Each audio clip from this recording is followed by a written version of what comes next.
Hello, I'm Ollie and this is CriminOlly, where I talk about crime, pulp, horror, that kind of thing. Today, something new for the channel. It's an unboxing and first impressions video of a smartphone, the BigMe Hibreak eink smartphone.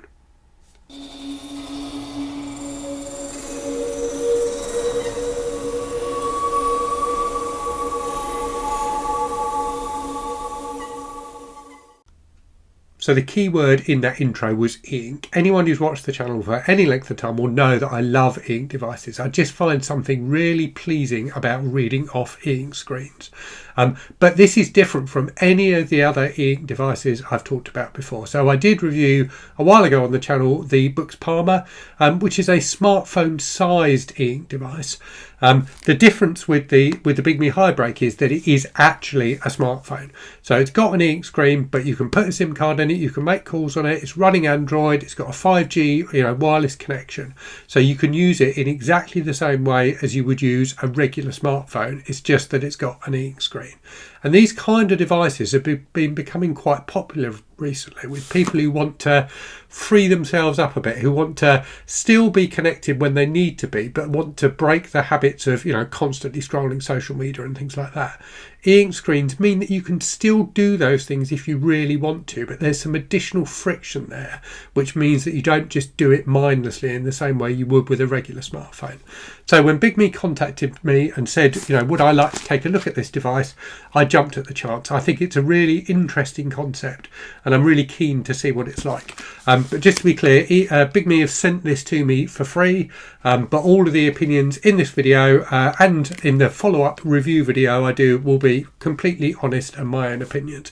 So yeah, I'm going to do an unboxing and first impressions today, and then I will do a full review video probably in a couple of weeks once I've had a chance to play around with the device a bit more. So just to give you kind of the lowdown on it, so it's a smartphone, it's running Android 11, it's got a 5G wireless modem in it, as well as Wi-Fi and things like that, everything you would expect a smartphone to have. It's got 6 gigabytes of RAM, of memory, and 128 gigabytes of storage, and then it's also got a micro SD card, so you can expand that storage if you want to. It's also got BigMe's kind of ghosting and like fast refresh technology, which I've seen on the BigMe B751C, which I thought was really effective. I thought worked really well. So interested to see what that's like on a smaller screen. This is the colour version, so they've sent me the colour version with like the Kaleido 3 colour layer on the screen, but there is also a black and white version. The black and white version is slightly cheaper. So this colour version goes for I think $279 or £219, which I think is pretty reasonable for a device which is a smartphone as well as an e-reader. So let's see what's in this rather boring cardboard box that came through the post the other day. So firstly, we've got some sort of case for it, so just a nice simple clear case. It has got, you probably can't see it, but it has got the BigMe logo on it, and then here in some bubble wrap we've got the actual box for the device itself.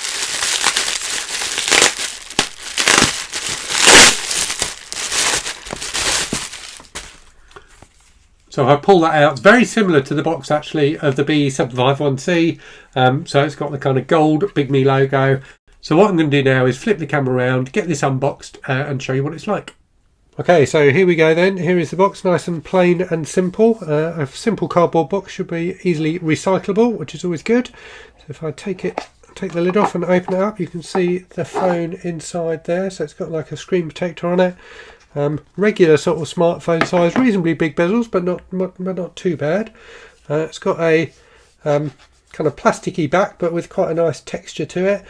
Does have a camera. I think it's a 12 megapixel camera, so not too bad. So I'll give that a test and see what that's like. There's the phone. Aside from that, in the box you've got like a quick to start guide, I guess, and then I think this is probably one of those little tools for removing the SD card tray.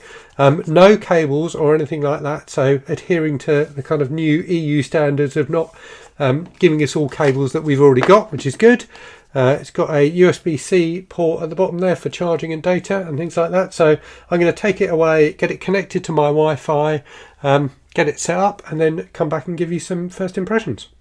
So I've taken it away, connected it to my Wi-Fi, signed into Google Play, installed a couple of apps and just had a play around with it. And it feels really decent. I'm definitely impressed with the speed of the screen refresh and things like that. It is a colour ink screen, so the colours are more muted than they would be on like an LCD screen or something like that. But the actual refresh rate of the screen is really decent. If I go into the BBC News app, which I've installed, you can see, colours are a bit more muted, but the screen scrolls and things like that really decently fast. So I am quite impressed with that. You've got everything you'd expect on a smartphone. So there's like a calendar app, a clock app, a calculator, there's a browser, but because it's got Google Play, you can install whatever apps you want onto it. I've installed, as I showed you, the BBC News app and Kobo Books as well. So if I go into that, you can see it's going to be a nice little device for reading on. The text displays really decently. The screen is slightly more reflective than some e-ink screens I've used, but it seems like it will be fine in everyday use. So I will give it a go, like outside and things like that, and see how it works. You've also got quick settings and things like that. So everything you would expect from a modern smartphone, really. The build quality feels decent. It's got a nice weight to it. You've got the BigMe logo on the back there, and that nice kind of textured back. There's a user mappable button on one side that you can change the function of, and then on the other side you've got a power button and volume up and down, and then USB-C for charging and data at the bottom there, as well as cameras on the back, so 12 megapixel camera on the back, and a selfie camera on the front there. So those are my very early impressions of the BigMe Hibreak smartphone, and I am quite impressed so far. It's a snappy little thing, and I do like the idea of devices that do something a bit different. I like the fact that this has an e-ink screen rather than the kind of LCD screen you normally see on phones, and I'm really attracted to the idea of a kind of low distraction device. So I'm going to use it for a couple of weeks, and then I will come back with a full review. If you've got any questions you want me to answer, leave those in the comments and I'll try and answer them in that review video. And if you're interested in more information about this, in the meantime, there'll be a link in the description to this video where you can see the full specs and even buy one if you want to. Anyway, I will leave it there and say, as always, thank you very much for watching. Hope you're safe and well out there. Hope you're reading good stuff, and I'll speak to you again very soon. Cheerio.